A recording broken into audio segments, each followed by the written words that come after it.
ಸೀತಾರಾಮ್ಗೆ ಸ್ವಾಗತ.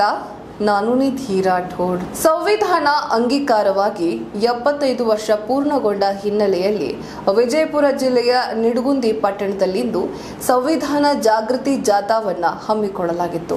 ಈ ಕಾರ್ಯಕ್ರಮದಲ್ಲಿ ಹಲವಾರು ಗಣ್ಯರು, ವಿವಿಧ ಇಲಾಖೆಯ ಅಧಿಕಾರಿಗಳು ಭಾಗಿಯಾಗಿದ್ದಲ್ಲದೆ ಜನರಿಗೆ ಸಂವಿಧಾನದ ಬಗ್ಗೆ ಅರಿವನ್ನ ಮೂಡಿಸುವಂತಹ ಕಾರ್ಯಕ್ಕೆ ಮುಂದಾಗಿದ್ರು.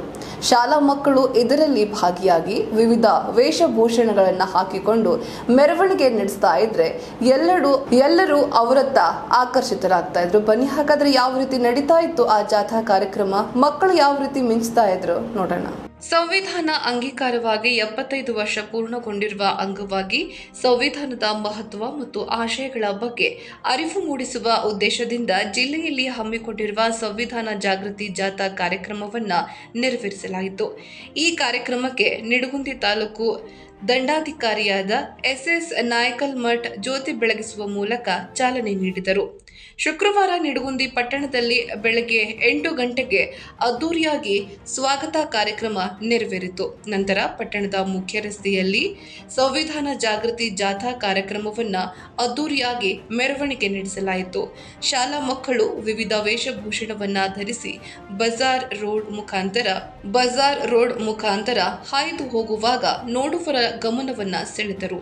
ಡೊಳ್ಳು ಕುಣಿತ, ಸಾಂಸ್ಕೃತಿಕ ಕಾರ್ಯಕ್ರಮ ಮಕ್ಕಳಿಂದ ನೆರವೇರಿತು.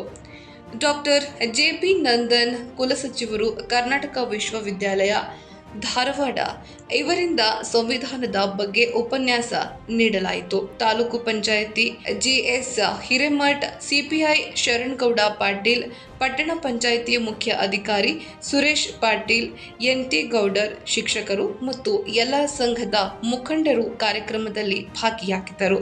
ತಾಲೂಕು ಪಂಚಾಯಿತಿ ಸಿಬ್ಬಂದಿ, ಸಮಾಜ ಕಲ್ಯಾಣ ಇಲಾಖೆ ಅಧಿಕಾರಿಗಳು, ಪೌರ ಕಾರ್ಮಿಕರು, ಆಶಾ ಕಾರ್ಯಕರ್ತೆಯರು ಉಪಸ್ಥಿತರಿದ್ದರು. ಎಲ್ಲರೂ ಒಟ್ಟಿಗೆ ಜನರಲ್ಲಿ ಸಂವಿಧಾನದ ಬಗ್ಗೆ ಜಾಗೃತಿ ಮೂಡಿಸುವ ಕಾರ್ಯಕ್ರಮವನ್ನ ನೆರವೇರಿಸಿದರು. ಇದೇ ರೀತಿಯ ಮತ್ತಷ್ಟು ಅಪ್ಡೇಟ್ಸ್ಗಾಗಿ ನೋಡ್ತಾ ಇರಿ ಹೇ ಸೀತಾರಾಮ್. ಇದು ಸತ್ಯದ ಕೈಗನ್ನಡಿ.